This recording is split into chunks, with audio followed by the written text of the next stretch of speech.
Welcome to day 9 of our study of the book of Ecclesiastes. The title of today's lesson is, He has put eternity into man's heart. Our reading today comes from Ecclesiastes chapter 3. We'll be reading verses 9 through 22. What gain has the worker from his toil? I have seen the business that God has given to the children of man to be busy with. He has made everything beautiful in its time. Also, He has put eternity into man's heart, yet so that he cannot find out what God has done from the beginning to the end. I perceive that there is nothing better for them than to be joyful and to do good as long as they live. Also, that everyone should eat and drink and take pleasure in all his toil. This is God's gift to man. I perceive that whatever God does endures forever. Nothing can be added to it, nor anything taken from it. God has done it, so that people fear before Him. That which is already has been. That which is to be already has been. And God seeks what has been driven away. Moreover, I saw under the sun that in the place of justice, even there was wickedness. And in the place of righteousness, even there was wickedness. I said in my heart, God will judge the righteous and the wicked, for there is a time for every matter, and for every work. I said in my heart with regard to the children of man that God is testing them, that they may see that they are themselves are but beasts. For whatever happens to the children of man and what happens to the beasts is the same. As one dies, so dies the other. They all have the same breath, and man has no advantage over the beasts, for all is vanity. All go to one place. All are from the dust, and to dust all return. Who knows whether the spirit of man goes upward and the spirit of the beast goes down into the earth? So I saw that there is nothing better than that a man should rejoice in his work, for that is his lot. Who can bring him to see what will be after him?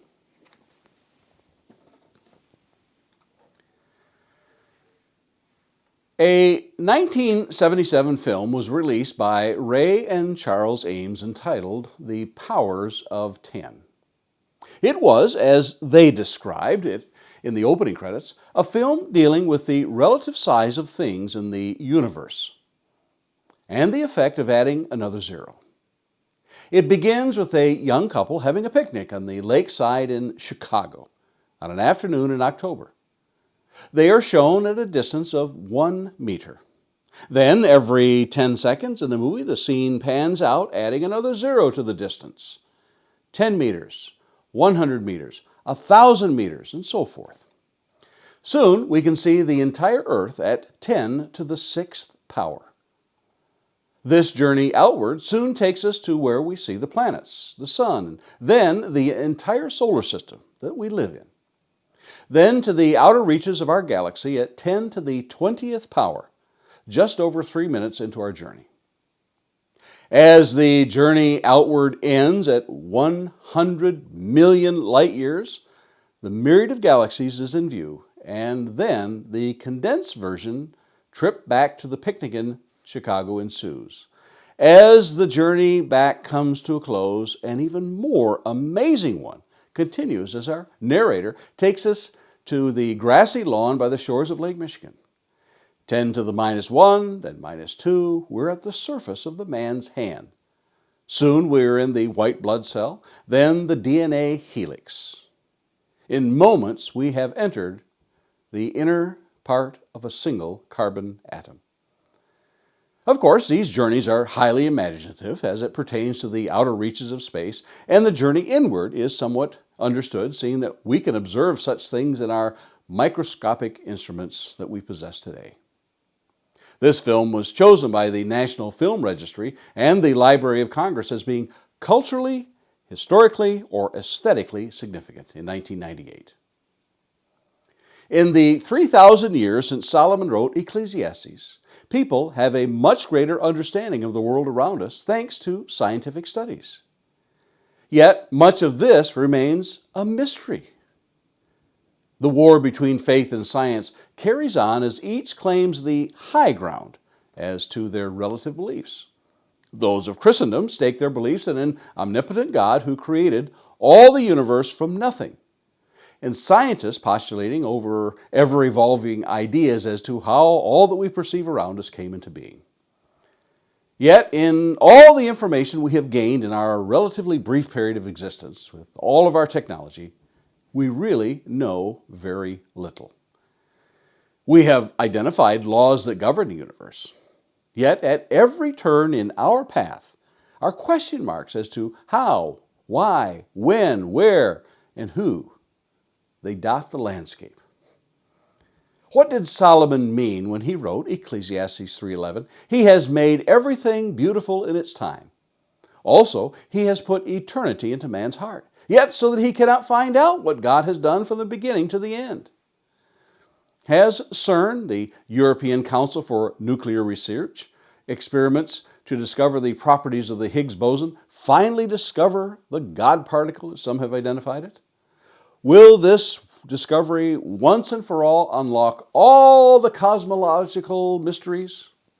Well, not according to Solomon, who got his information directly from God. Even the Human Genome Project, completed in 2003, has only scratched the surface by mapping those base pairs that make up the human DNA. The most fascinating part of Solomon's statement isn't just the fact that the body of information is so vast we cannot know it at all or to discover it. The very fact that we are self-aware and have the ability to know how much there is absolutely mind-boggling. We are actually aware. Cogito ergo sum. I think, therefore I am, according to Mr. Descartes. God has allowed us that privilege, that honor of knowing His mind. Imagine that conversation on day 6 of creation from Genesis chapter 1:26. Then God said, "Let us make man in our image, after our likeness. And let them have dominion over the fish of the sea, and over the birds of the heavens, and over the livestock, and over all the earth, and over every creeping thing that creeps on the earth." We struggle to grasp what it meant for God to create man in His own image, and certainly time and space don't allow for even the smallest of discourses on the subject. Yet, Solomon lets us peek behind the curtain a little more when he makes that statement here. He has put eternity in man's heart. This chapter in Ecclesiastes begins with the idea of seasons for all things pertaining to man. The overarching theme here in these 22 verses of chapter 3 directs us towards the sovereignty of God and His righteous judgment. He alone holds the key to our understanding, purpose, and ultimate destiny in life here and the life beyond. Solomon shows our ultimate end in this life will be death, and that we shall become dust, just as the animals. In all of Solomon's wisdom and knowledge of this world, he was not privileged to know or understand what awaited us hereafter. The Apostle Paul caught a glimpse of such things, and he described them thusly in his letter to the Corinthians in 2 Corinthians 12, verses 2 through 4. "I know a man in Christ who 14 years ago was caught up to the third heaven. Whether in the body or out of the body, I do not know. God knows. And I know that this man was caught up into paradise. Whether in the body or out of the body, I do not know. God knows. And he heard things that cannot be told, which man may not utter." The Apostle John was given visions of such things in the book of Revelation, in Revelation chapter 4, verses 1 and 2. "After this I looked, and behold, a door standing open in heaven. And the first voice, which I had heard speaking to me, like a trumpet, said, 'Come up here, and I will show you what must take place after this.' At once I was in the Spirit, and behold, a throne stood in heaven, with one seated on the throne." Jesus gave us assurance of something that awaits us when he said in John chapter 14, verses 2 through 3, "In my Father's house are many rooms. If it were not so, would I have told you that I go to a place to prepare for you? And if I go and prepare a place for you, I will come again and take you to myself, that where I am, you may be also. All that Solomon can know, perceive, and by wisdom give great and impressive descriptions is what is under the sun or here on earth. What the Apostle Paul tells us gives us more insight that we may imagine as it pertains to Solomon's problem with the vanity of this life when he said in 1 Corinthians 15:19, if in this life only we have hope in Christ, we are of all men most pitiable. We may be able to peer to the furthest reaches of space and then down to the subatomic particles. But that pales in comparison to looking into the mind of Christ. For Paul tells us we can do just that in 1 Corinthians chapter 2 and verse 16. But we have the mind of Christ. Have you looked into the mind of Christ, the Bible, lately? And Lord willing, let's meet here again tomorrow for another study in the book of Ecclesiastes.